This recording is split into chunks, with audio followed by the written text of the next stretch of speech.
the Vegetarian Society. How many members do we have out there? A couple? One, two? Excellent. Okay, okay. That counts. Great. I wanted to encourage you to join. If you're thinking about it, it's only $20 a year, and we have discounts to places, many restaurants, which will save you more than $20 in the long run. Today we have a special chef, Shanta Sacharoff. Shanta is a member of Other Avenues, the health food store. It's way out there in the sunset. Have you been, anybody? You should definitely. It is their 40th anniversary, and they're having a big party. And Shanta said all of you can come to the party.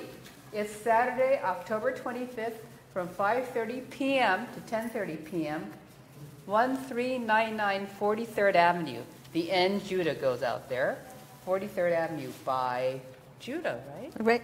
Right. Judah and 43rd. Today, Shanta is one of our most generous chefs. Here, and I'll give it back We to will you. give you a lot of food. Stand by and watch her make this wonderful matar tofu. Please welcome Shanta. Thank you. Okay, I always start my program, workshop, by introducing my workplace because it's a very unusual, unique workplace democracy, kind of like a laboratory, where it is not just that we sell organic food, and that's really important to us, but we also are structured in such a way that there's 20 workers, and we are all owners. We make the decisions together, as well as we share all the surplus at the end of the year. Okay? And we try to have as many benefits for the workers as possible. And we also set aside about 20% of surplus for the community. So we have free workshops, a demonstration, we attend fairs like this, as well as we try to create a lot of the community programs. We have discount for people who live in the radius of 2 blocks who work there. So we also honor the workers who work in the neighborhood. It's an unusual place, but we have made it for 40 years, which is a very, very good amount of time for a small business in the time where all the big mega businesses are taking over small businesses. The way America used to be made up of small businesses is no longer true because all the chain stores are taking over. Once upon a time, not long time ago, in mid-70s, there were many stores like Other Avenues. They were worker-owned or worker-managed and community-centered, and we used to call them community co-ops. There were about a dozen of them. And there were venues that give different bulk food to these stores, such as grains and produce and so on. Well, one by one, they all shut down between mid-'80s, early '80s, mid-'80s, and there were few left that closed in the '90s.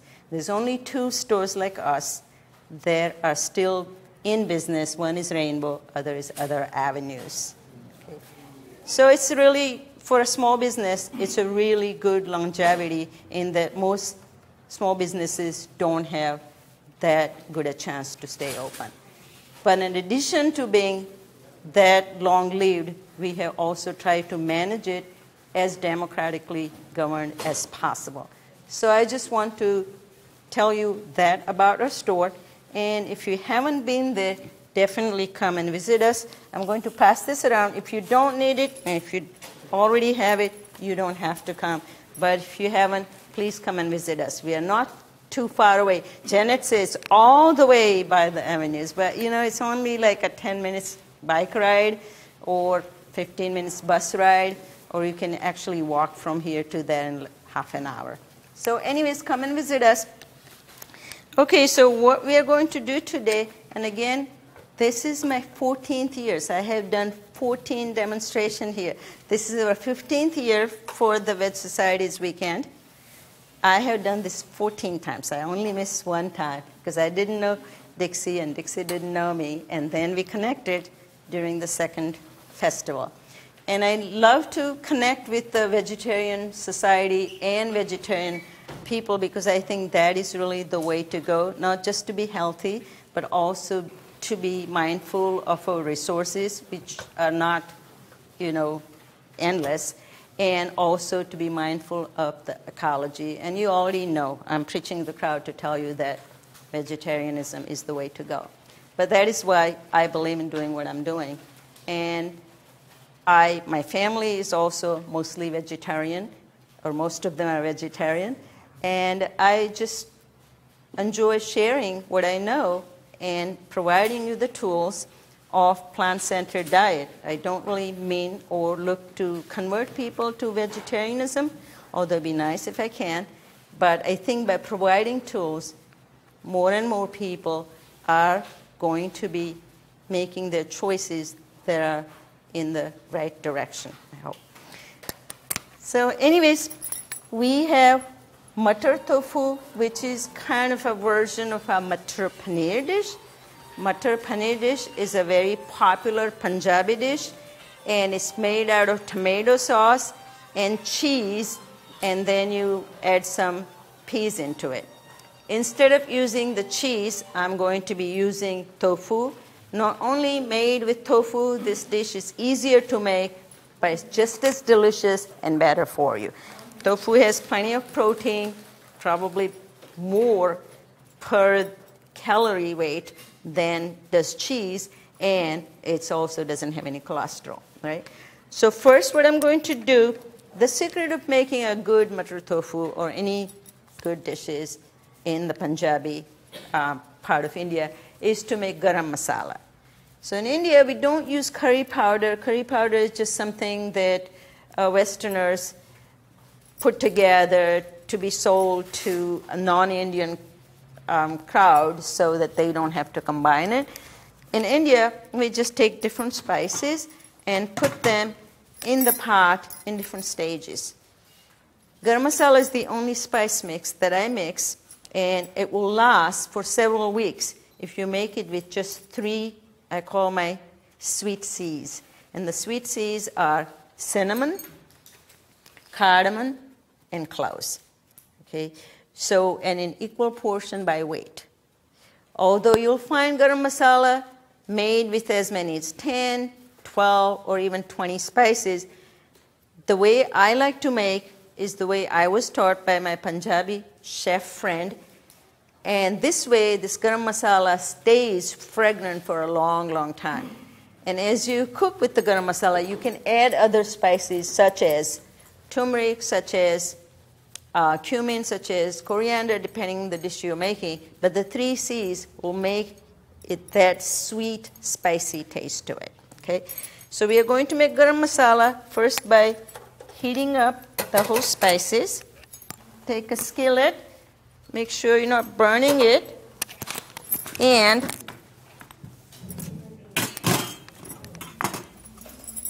you have here cardamom, cloves, and cinnamon.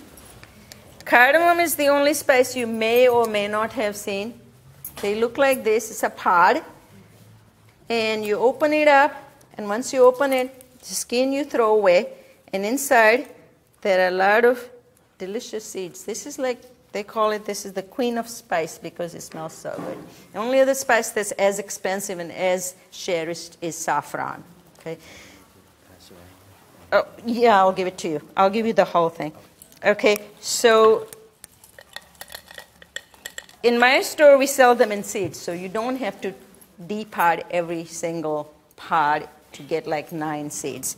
So you'll see some cluster in here, and there's a couple of pods. You can show it around.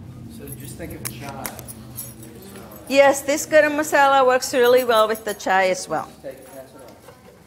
So I'm going to toast it just a little bit. And as soon as it starts smelling good, you put it in a coffee mill that you have reserved just for spices. Don't use this for coffee, because then the spices will smell like coffee, right? Oh, I'm so sorry. Is that good? Is this better? Okay. All right. I'm going to move the whole operation.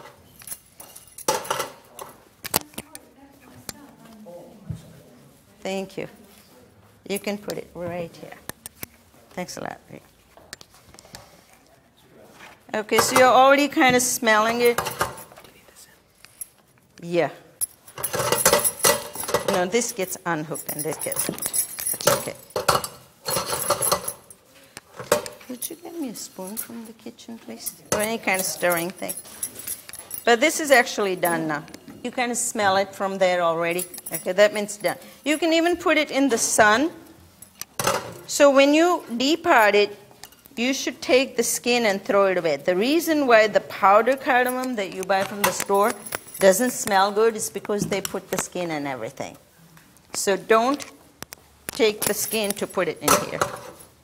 I'm going to turn this off now and plug this on. Thank you.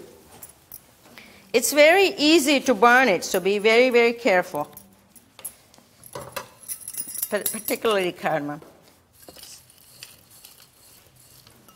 It's hot. Okay, we're going to keep this for the oil and other things. Now it's okay, I'm centered? Okay. So I'm putting a little oil in here to get warmed up because we are going to fry the onion, then add the garlic, then the ginger, and then the chopped up chili. Once that gets nice and hot, we'll put the tomatoes. These tomatoes had been boiled, and I skin it. Once you put them in the hot water, boiling water, it takes 1 minute to take the skin off. So it's really good with fresh tomatoes, but if you don't have time, it's okay to use organic canned tomatoes. So I'm going to grind this. Can you see that? Okay, we will move a little bit more. Sorry about that. I was worried about this setup, but we are doing it okay. Okay?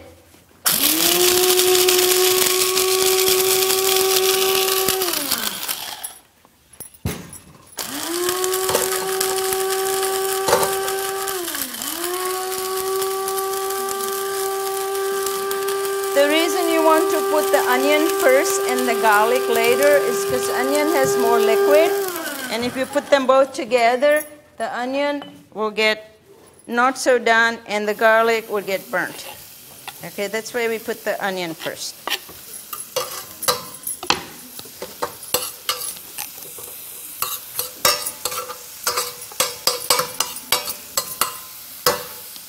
And I have the mature tofu already ready in a big pot, so you're going to have the already made version, and that's the way it should look like once it's done. This is probably not going to be completely done, but you got the idea. I'm also going to pass this around to see if you have ever bought garam masala that smells this good.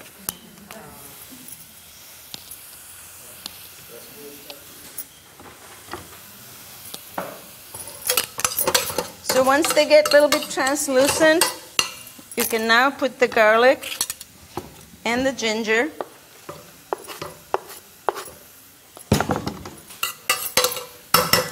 And then chop the chili. Now chili is what's going to make it really hot. You can also use cayenne later. So if you don't see the chili in the recipe, don't worry. I'm just doing how I feel. You know, sometimes I sneak things that are not in the recipe. Just for a variation. So chopped up chili goes there. These jalapenos were very mild, which is why I'm using jalapeno. I don't like the food to be so hot that you can't taste the food. I want it spicy enough to kind of excite or augment the plainness of the food and just kind of make it more interesting, but not hide or mask the taste of the food. Is that on? Not now. Why not? Turn it off so it doesn't.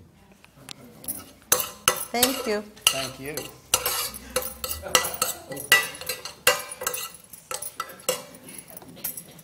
Okay, then next goes the chili and then the tomatoes. I like to chop the tomatoes right in the bowl because that way all the juices stay in there. Like this. Some people find it scary. See, this way the juices go right in there.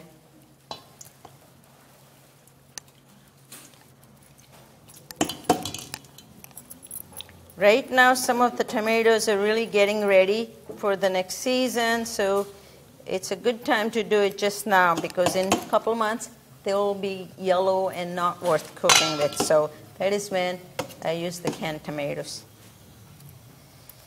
But right now, the tomatoes are so good, it became juicy already. Okay, once it's gotten like this, I'm going to put the chilies. And again, I would mince them better if I had more time or the facility. Does everybody have recipes from here? If not, please take one. And you put the powder spices after this has all been kind of fried in oil. This is like if this was done not vegan, it would be done in ghee or butter. But I think oil is just as good or better.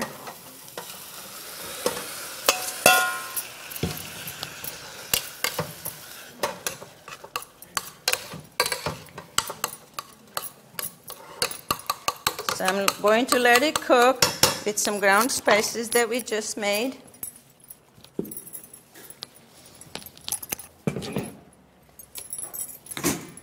Garam masala. It says how much in the recipes, so don't do what I'm doing. Measure your spices, particularly cayenne. It's very spicy, so don't put too much cayenne, okay? That's what makes food spicy. And when you have jalapeno, you probably don't even need cayenne. So I'm putting garam masala, cumin, coriander.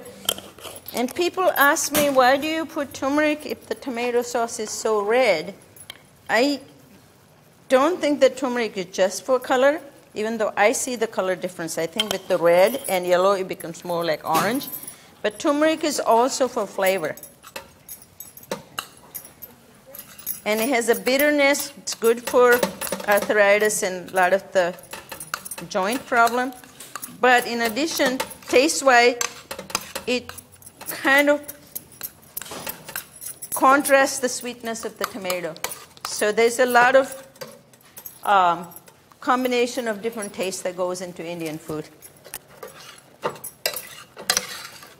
So you have the sweet and the sour and bitter is very necessary. So all this needs now is a little salt. And then we are going to fry up some tofu. That will go in there. So try to get firm tofu because firm tofu fries very easily. And this is just a little bit in the skillet. It's not deep fried. And it's good not to deep fry for this recipe because you want it to the sauce to go inside. So you want it to remain porous.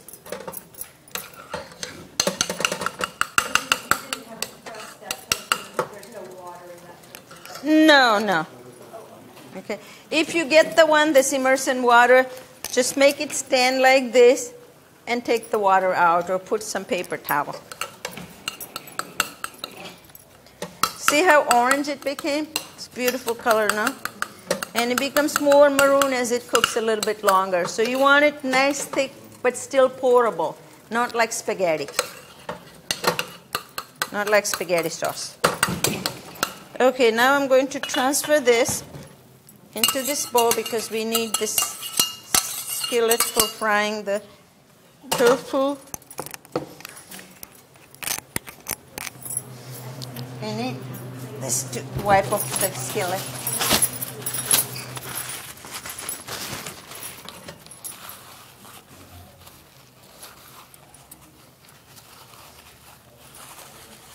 Okay, so just a little bit of oil. Sorry, I don't have as many utensils as I would like to have here.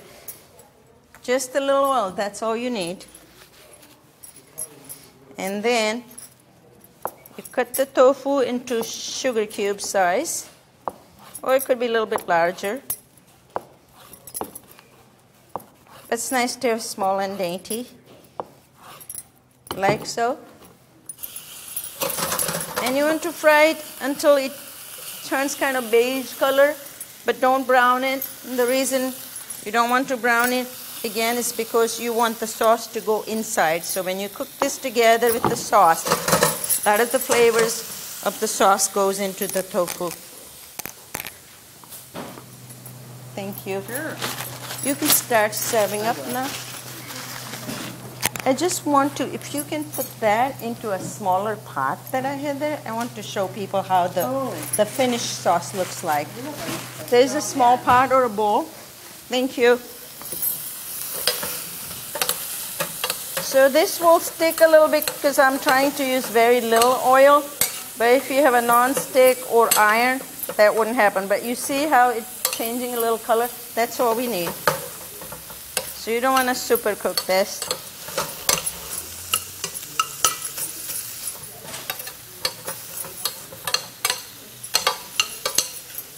So once it gets a little bit sticky, a little bit beige color like this, before it gets brown, you turn it off.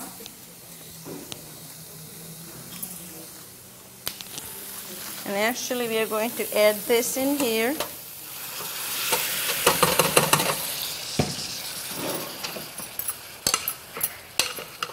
And then we're going to add a little salt.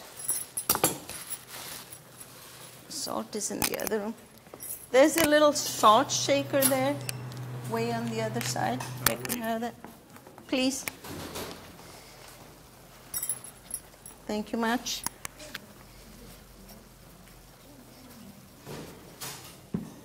And finally, the peas. These are frozen peas. If you have fresh peas, they should go the same time as tofu does. But frozen peas are already cooked before they freeze it. They usually parboil it. So here they go. Only takes 2 minutes to cook that. So here you have it, very festive, no? And it takes very short time. As you can see, I did it in like 15 minutes. But I did some prep, like chopping the vegetables and the onion, but the garam masala and everything, you know, when you make things from scratch, it does not have to take a long time. You just have to be well organized. And it comes from practice, right? So this sauce has been cooking for a little bit longer, so your final product should look kind of a little bit like this.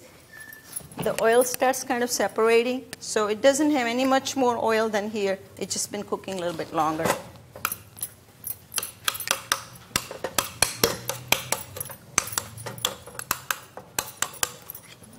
Only thing that this doesn't have, because I forgot to bring it, is the cilantro. If you have cilantro, chop it up and put it on top after serving. How we are going to serve it, we are going to make a little well of rice and quinoa that I cooked together. I'm sorry I don't have time to show you how to cook rice and quinoa, but it's really the simplest recipe. What you do is you use half and half rice and quinoa, and you wash them both with cold water, and then you measure twice as much water. Okay? So you have 2 cups of water to 1 cup of grain. That's half quinoa and half rice. After the water starts boiling, you put the rice and quinoa that has been washed and drained completely into the pot of boiling water. That will stop the process from boiling. So then you allow a second boil. Then you turn down the heat to really low, so the water and the quinoa and rice are still moving, but they're not boiling. They're not even simmering, below simmering. And cook for 12 minutes, 10 to 12 minutes. And you come back, and it tastes and it smells wonderful because you have the aroma of the basmati rice and you have the nuttiness, the taste of the quinoa. It's like, I call it, it's the marriage of 2 great grains. So you're going to get quinoa and rice with this. That will be in the center. And in the side, we have the raw cashew chutney. So enjoy. And if you have any question, I'll take your question now. When you make the quinoa and rice, do you salt the water? I sometimes do, I don't. Like today, for instance, I'm making it with matar paneer, and that's very flavorful. I did not put any salt or oil. The other thing is, when you make the garam masala fresh, you said something about leaving the skins off. If you buy the pods as opposed to the seeds, when you open it to collect the seeds, don't use the skin. Throw the skin away. You got it? Yeah, Yeah. I got it. Because when you grind it, the skin will make the spice mix go stale faster. Or it just reduces the fragrance. And we have a booth here. We'll be here tomorrow as well. It's called Other Avenues. And we are selling my books there as well as here. And it's all vegetarian book. I also do cooking classes, and I'll be doing a class at the co-op. You can find that out by visiting our website. It's www.otheravenues.coop, C-O-O-P. Because I don't know the date as yet. If you want to, you can leave your name here, and I will name and your email address, and I can send you information when I have classes. Thank you much. And don't forget, there's going to be a lot of sampling.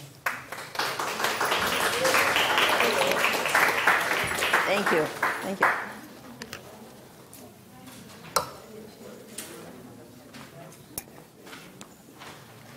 That is $15.